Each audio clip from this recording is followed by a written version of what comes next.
Dans cette quinzaine spéciale décryptage sur ces questions évoquées, en rapport toujours avec les poupées sexuelles, nous voulons parler de ce que moi j'appelle réquisition aux fins d'abaissement du prix de la dot.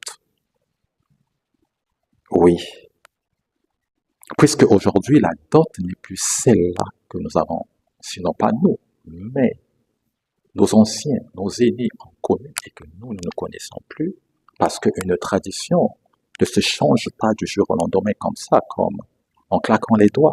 La tradition reste tradition. Elle reste dans sa pérennisation.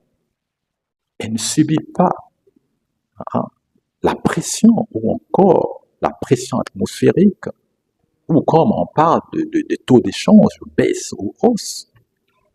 Mais aujourd'hui, la tradition, je ne sais pas, les gardiens de celle-ci à qui on a légué ce pouvoir-là, on veut en faire peut-être une affaire personnelle en voulant changer les choses. Je pense que je reste toujours dans ce principe de mariage, c'est un vœu entre deux personnes. Et nous voyons déjà même dans nos vies, lorsque les personnes nous s'aiment, comment est-ce que ces derniers sont déterminés à être ensemble, parfois, suite ou malgré les oppositions des parents.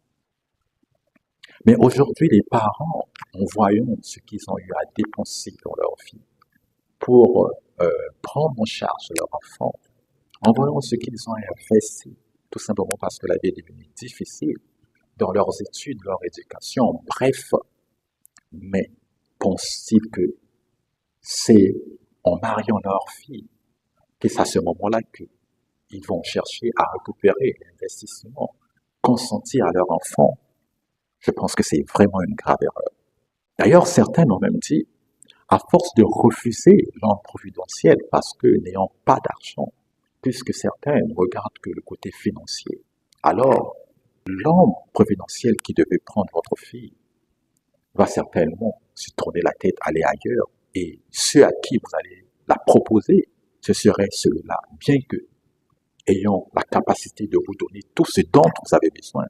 Mais malheureusement, vous êtes en train de livrer votre enfant à un bourreau, vous êtes en train de livrer votre enfant à une vie malheureuse, comme d'ailleurs ce qui se passe dans bon nombre de maisons entre les quatre coins de mur. Ce que l'enfant vit là-dedans, vous ne le savez pas. Et c'est à la fin, et ce serait trop tard, c'est là où vous allez tenir la tête.